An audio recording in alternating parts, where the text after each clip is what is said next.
ultimate girlfriend brunch, and you're invited. And Dr. Jennifer Harvey is standing by to talk more about our conversation, women of color and white women, what we can really share and learn from each other.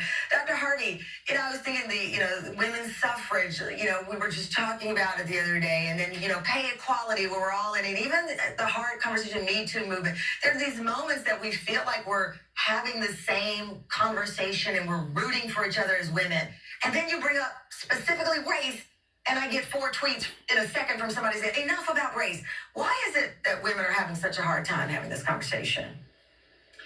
Thanks for including me in the brunch this morning. The mimosas are free and flowing. That's right. One of the reasons that it is so hard is for literally generations, Black women have both taught their children and been taught themselves how to survive and thrive while challenging and facing racism every single day. And white women, by and large, even in families that would say that we value diversity and we want our children to embrace difference, we have not had generational legacies of teaching us to be in the walk of racial justice with Black women, with women of color. And so I kind of liken it to knowing math. Black women and women of color have been doing calculus since age 4. And white women, our families mostly didn't even teach us to master addition. And now we've got to figure out how to do math together sometimes in a building burning, a building that's burning. Right.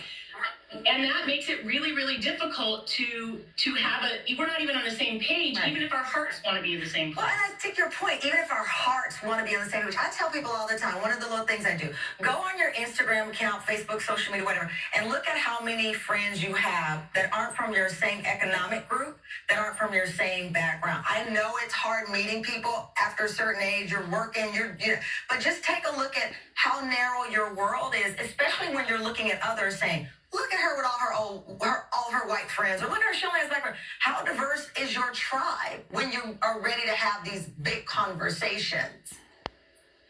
Dr. Harvey. Well, racial segregation has done its work in this nation, right? So white networks, white people we know, 91% of us do not have sustained meaningful relationships across racial lines.